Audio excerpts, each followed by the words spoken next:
Good morning, सुप्रभात, वंदे मातरम आप सभी को।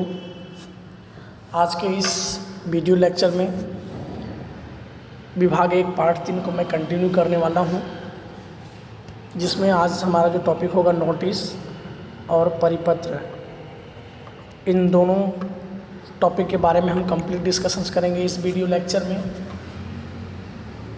इससे पहले हम लोगों ने अंतर्विभागीय पत्र व्यवहार के बारे में, उसके प्रस्तावना और इसके अंतर्विभागीय पत्र व्यवहार का प्रस्तावना, अर्थ के बारे में और इसकी आवश्यकता क्यों पड़ी, ये हमने पढ़ लिया था।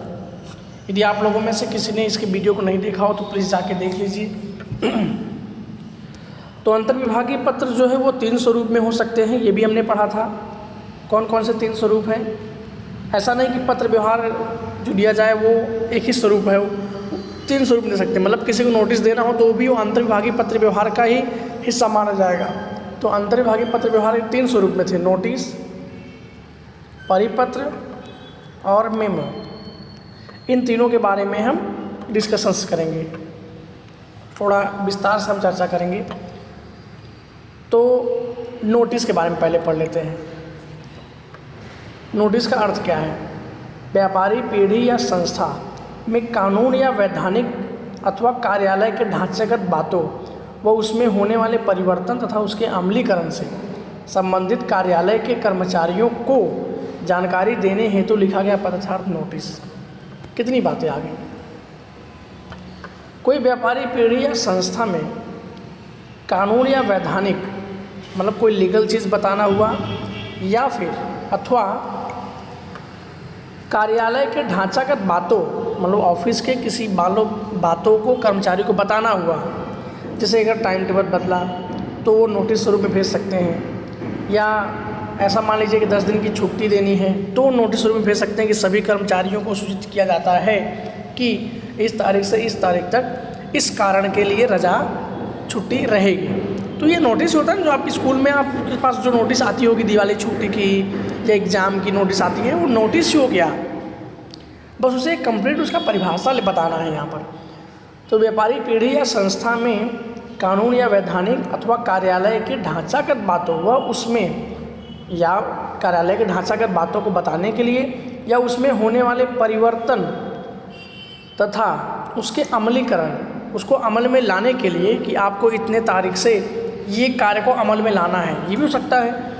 तो उसको होने वाले परिवर्तन या अमलीकरण से संबंधित कार्यालय के कर्मचारियों को जानकारी देने हेतु जो पत्र लिखा जाता है वही कहलाता है नोटिस। नोटिस के उद्देश्य क्या है? नोटिस क्यों लिखे जाते हैं?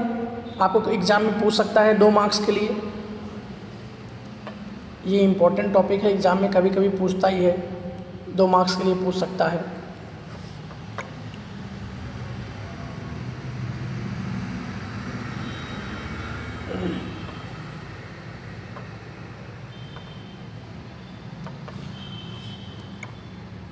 नोटिस के उद्देश्य: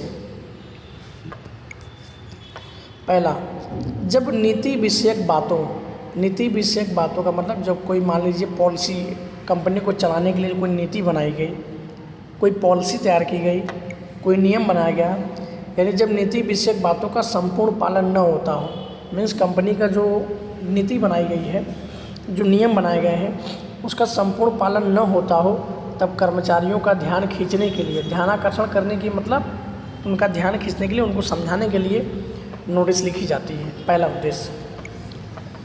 दूसरा है परिस्थिति अनुसार किए गए परिवर्तनों को कर्मचारियों को बताने हेतु। या मान लीजिए कार्यालय में किसी चीज़ का परिवर्तन हुआ, समय बदल गया, या जैसे अभी कोविड के हिसाब से देखिए आप, मार्केट का भी समय बदल रहा है। अभी 9 से 7 चलता है, तो कभी नाइट कर्फ्यू हटता है तो टाइम बढ़ जाता है। तो कर्मचारी, अगर मान लीजिए कोई परिवर्तन हुआ, परिस्थिति के अनुसार यदि कोई परिवर्तन हुआ, तो परिवर्तन जो चीज़ के लिए परिवर्तन हुआ है वो परिवर्तन कर्मचारियों को बताने के लिए नोटिस लिखा जाता है। कई बार कर्मचारी को निश्चित क्रम में या निश्चित कार्य पद्धति अनुसार कार्य करने का आदेश देने के लिए, ये पॉइंट यहाँ इम्पोर्टेंट है, ऑर्डर देने के लिए, यानी कई बार जो कर्मचारी होते हैं उन्हें कौन से क्रम में, कौन सी कार्य पद्धति के अनुसार कार्य करने हैं उसका आदेश देना है कि आपको ये काम इस पद्धति के अनुसार करना है। तो ऐसा कोई आदेश देना हो तो नोटिस लिखी जा सकती है। सामान्य रूप से किसे यानी किस व्यक्ति को कौन सा कार्य और कब किस क्षेत्र में रहकर करना है, मतलब सौंप दिया गया है कि आपको इस व्यक्ति को ये काम इस क्षेत्र में रहकर करना है और कब करना है, उसे दर्शाने के लिए, उसे बताने के लिए भी नोटिस लिखा जा सकता है। 5वां पॉइंट है कि कार्य की प्रगति की रिपोर्ट, यानी जो कार्य किए उसका प्रोग्रेस क्या है। प्रगति मीन्स प्रोग्रेस। तो जो काम किया गया वो कार्य की प्रगति की रिपोर्ट किसे व किसको देना है, उसकी जानकारी देनी है। तो मतलब कर्मचारियों को सूचना बताया गया है कि जो आप कार्य कर रहे हो उस प्रगति की रिपोर्ट इस व्यक्ति को सौंपना है, कब सौंपना है, इसकी जानकारी देने के लिए नोटिस लिखा सकता है। मतलब ये 5 बातें थी, इन बातों के लिए नोटिस लिखा जाता है, यही नोटिस का उद्देश्य है। और अब आता है परिपत्र। परिपत्र को इंग्लिश में सर्क्यूलर कहते हैं। ज़्यादातर ये सरकारी कामकाज में यूज होता है। स्कूल में जो भी सूचना भेजी जाती है गवर्नमेंट के द्वारा, शिक्षण विभाग के द्वारा, वो परिपत्र स्वरूप में ही आता है। समझ लेते हैं, नोटिस का एक हिस्सा माना जाता है। परिपत्र नोटिस तो जैसा ही होता है। व्यापारी पीढ़ी या संस्था के व्यवस्था तंत्र द्वारा, मतलब व्यापारी पीढ़ी जो संस्था है और उनके जो व्यवस्था तंत्र हैं, जो इनके ऊपर हेड हैं, उनके द्वारा निर्मित यानी बनाई गई आचार संहिता, यानी जो उनका कोड, जो नियम बनाए जाते हैं, आचार संहिता की सूचना से कर्मचारियों के समूह को समय समय पर अवगत कराने के अभिगम से लिखा जाने वाला पत्र अर्थात परिपत्र। परिपत्र ये देख लीजिए, व्यवहारिक एवं प्रशासनिक दृष्टिकोण रखता है। एग्जाम में MCQ में आपको पूछ सकता है, एब्स्ट्रैक्ट टाइप में। जो परिपत्र है वो व्यवहारिक और प्रशासनिक यानी कानून की दृष्टि से भी महत्वपूर्ण है और व्यवहारिक दृष्टि से भी महत्वपूर्ण है। यानी जो परिपत्र है वो व्यवहारिक एवं प्रशासनिक दोनों प्रकार के दृष्टिकोण रखते हैं, क्योंकि परिपत्र जो है वो लीगल हो जाता है, कानूनन इसका मान्यता ज़्यादा होता है। यानी जब कोई व्यापारी पीढ़ी या संस्था की व्यवस्था तंत्र द्वारा, जैसे इसका जो हेड होते हैं, जो भी वो नियम बनाते हैं, आचार संहिता, इसकी सूचना कर्मचारियों को, समूह को समय समय पर अवगत यानी जानकार कराने के लिए, बताने के लिए जो पत्र लिखा जाता है वही परिपत्र कहलाता है। परिपत्र के कार्य क्या हैं, इनके फंक्शन क्या है परिपत्र के कार्य? तो पहला, कर्मचारियों के उनके कार्यक्षेत्र के बारे में मार्गदर्शन देता है। यानी पत्र दोनों, देखो नोटिस और परिपत्र दोनों का उद्देश्य एक ही है मैक्सिमम। अभी जब हम इसके बारे में अंतर पढ़ेंगे, ये रहा, तो हमें और भी क्लियर हो जाएगा कि इन दोनों में थोड़ा अंतर भी है, बाकी देखने में एक जैसा लगता है।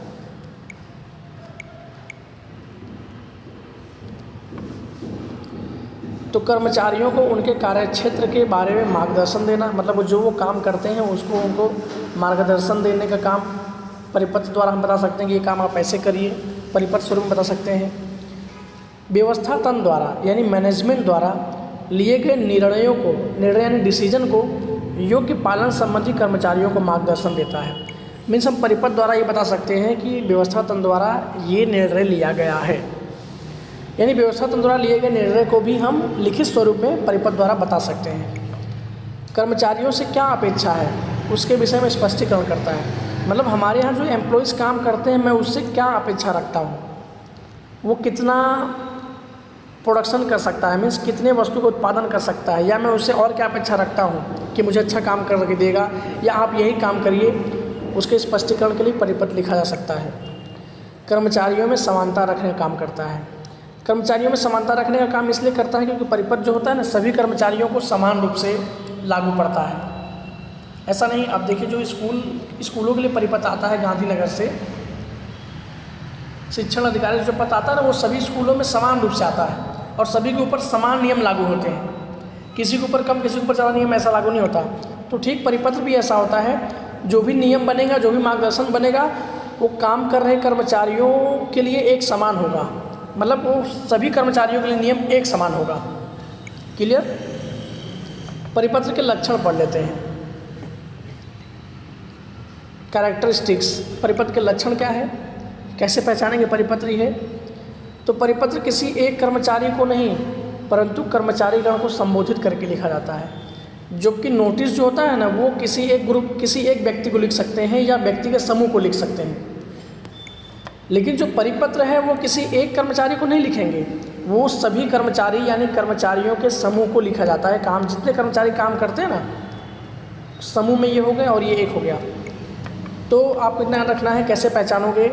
अगर सबके लिए लिखा जाए संबोधित करके, जैसे उसमें किसी एक का नाम नहीं आएगा, उसमें ऐसा लिखा रहेगा समस्त कर्मचारीगण परिपत्र में। इसका मतलब ये नियम सबके लिए है, और नोटिस में जिसका नाम लिखा है उसी के लिए है। तो आपको इतना याद रखना है परिपत्र किसी एक कर्मचारी के लिए नहीं, परंतु सभी कर्मचारीगण को संबोधित करके लिखा जाता है। पत्र में प्रदर्शित विवरण, पत्र में जो विवरण दर्शाया गया है वो सभी सदस्यों को एक समान लागू होगा। यानी परिपत्र के अंदर जो नियम या जो विवरण, जो विगत दर्शाई गई है वो सभी कर्मचारी को एक समान रूप से लागू होगा। परिपत्र का स्वरूप सामान्य रूप से अन्य पत्र जैसा ही होता है, यानी जो परिपत्र है वो अन्य पत्र के जैसा ही दिखाई देता है। फिर भी कई बार उसमें संबोधन या शुभेच्छा दर्शक समापन नहीं दर्शाया जाता है। संबोधन मतलब जो हम लिखते हैं डियर सर, डियर मैडम या श्रीमान, श्रीमती नहीं लिखते हैं, इसका समावेश कभी कभी नहीं किया जाता है। और कभी कभी शुभेच्छा दर्शक समापन भी नहीं दर्शाया जाता है। शुभेच्छा दर्शक समापन मतलब जो हम लास्ट में लिखते हैं आपका आज्ञाकारी, आपका विद्यार्थी, ये सब भी इसके अंदर नहीं आता है। परिपत्र में तारीख व समय का विशेष महत्व होता है। परिपत्र में जो है तारीख व समय दर्शाना अनिवार्य होता है, मतलब इनका विशेष महत्व होता है। ये भी आप याद रखिएगा, कभी कभी एमसीक्यू में आ सकता है। परिपत्र में निश्चित वर्ग के कर्मचारियों को नीति विषयक निर्णयों के अमल की ओर ध्यानाकर्षण हेतु लिखा जाता है। परिपत्र निश्चित वर्ग के जो कर्मचारी हैं, जो काम कर रहे हैं किसी विभाग के लिए और जो नीति बनाई गई है उसको अमल में लाने के लिए, उनका ध्यान खींचने के लिए इस स्वरूप में भी परिपत्र लिखा जा सकता है। इस प्रकार कर्मचारी संचालन संबंधी नोटिस और परिपत्र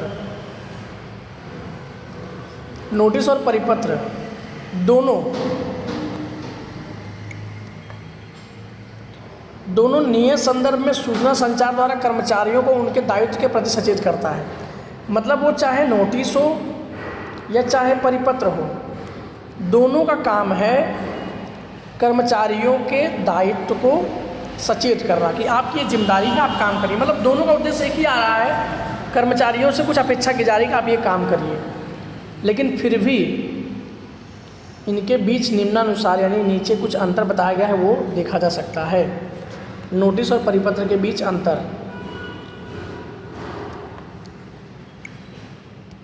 नोटिस और परिपत्र के बीच अंतर देखिए। पहला, नोटिस किसी एक व्यक्ति या उनके समूह को संबोधित करके लिखा सकता है, जबकि परिपत्र अधिकांश रूप से समूह को संबोधित करके लिखा जाएगा। जो नोटिस है वो किसी व्यक्ति को या व्यक्ति के समूह यानी जो कर्मचारी हैं उनके समूह को, दोनों को लिख सकते हैं, लेकिन परिपत्र जो है वो अधिकांश मतलब ज़्यादातर समूह में ही लिखा जाता है। पहला अंतर। दूसरा, नोटिस के द्वारा कानूनी दृष्टिकोण से स्पष्ट किया जाता है। मतलब जो नोटिस दी जाएगी तो इससे कानूनी दृष्टिकोण स्पष्ट होगा, मतलब लीगल एक्शन मान लिया जाएगा नोटिस देने के बाद। किसी चीज़ की नोटिस मिलती है तो वो कानूनी दृष्टिकोण रखता है, जबकि जो परिपत्र है वो प्रशासनिक और व्यवहारिक दोनों दृष्टिकोण स्पष्ट होते हैं। मतलब व्यवहार के लिए भी उपयोग किया सकता है, एक अपने कर्मचारियों के लिए दिया गया, और एक प्रशासनिक यानी कानूनी दृष्टिकोण भी रखेगा। नोटिस द्विमार्गी संचार व्यवस्था है, अर्थात द्विमार्गी क्यों है? द्विमार्गी है अर्थात कर्मचारीगण ऊपरी अधिकारियों को तथा ऊपरी अधिकारी कर्मचारियों को नोटिस दे सकते हैं। यानी यदि कोई कर्मचारी है तो वो अपने ऊपरी अधिकारी को भी नोटिस लिख सकता है और ऊपरी अधिकारी कर्मचारी को भी नोटिस लिख सकते हैं, इसलिए द्विमार्गी हो गया। जबकि परिपत्र एक मार्गी संचारी व्यवस्था है, अर्थात ऊपरी संचालक जो ऊपर का मैनेजमेंट है, मैनेजर जो होते हैं वो उनके नीचे काम कर रहे कर्मचारियों को भेज सकते हैं। कर्मचारी नहीं भेज सकता परिपत्र, नोटिस भेज सकता लेकिन परिपत्र नहीं भेज सकता। तो परिपत्र एक मार्गी है क्योंकि परिपत्र ऊपर के जो अधिकारी हैं और उनके अंडर में जो कर्मचारी काम करते हैं वो उनको भेज सकता है, ये नहीं परिपत्र भेज सकते, बल्कि ऊपरी अधिकारी जो हैं वही परिपत्र भेज सकते हैं, इसलिए एक मार्गी हुआ और नोटिस द्विमार्गी हुआ। जिस बात के लिए नोटिस देना हो उस बात के लिए परिपत्र भेजा सकता है। मतलब सपोज दैट ये मान लीजिए कि कल छुट्टी रहेगी 10 दिन की, ऐसा छुट्टी डिसीजन लिया गया है, तो इस बात के लिए नोटिस देनी है तो मैं चाहूँ तो इस बात के लिए परिपत्र भी दे सकता हूँ। मतलब आपको इतना याद रखना है, जिस विषय के लिए नोटिस लिखना हो उस विषय के लिए परिपत्र भी लिख सकते हैं। मतलब नोटिस और परिपत्र दोनों लिख सकते हैं, या नोटिस नहीं लिखते तो परिपत्र लिख सकते हो, और परिपत्र लिखते हो तो नोटिस नहीं लिख सकते। जिस बात के लिए नोटिस देना हो उस बात के लिए परिपत्र भेज सकता है। मान लीजिए मेरा विषय है कि भाई अब 10 दिन ऑफिस में छुट्टी रखना है, तो नोटिस देकर परिपत्र भेज सकते हो, चलेगा। लेकिन जिस बात के संदर्भ में परिपत्र भेजना हो उस बात के संदर्भ में नोटिस भेजी नहीं जा सकती। यानी जिस बात के लिए आपको परिपत्र भेजना जरूरी है कि परिपत्र ही भेजना है, तो आप नोटिस स्वरूप में सूचना नहीं भेज सकते, परिपत्र स्वरूप में भेजना हो। लेकिन यहाँ पर क्या था, अगर किसी बात के लिए नोटिस देना हो तो आप परिपत्र स्वरूप में सूचना दे सकते हो, परिपत्र का स्वरूप भी अलग था।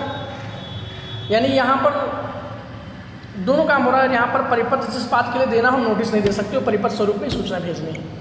तो ये तो इनके बीच में कुछ अंतर थे जो हमने पढ़ लिया। अब हम नेक्स्ट वीडियो में हम लोग पढ़ेंगे नमूने के पत्र जो हैं। अभी जो हमने पढ़ा उसके बारे में कुछ, इसका नोटिस कैसे लिखते हैं, परिपत्र कैसे लिखते हैं, इसका हम उदाहरण पढ़ेंगे तो हमें और भी क्लियर हो जाएगा।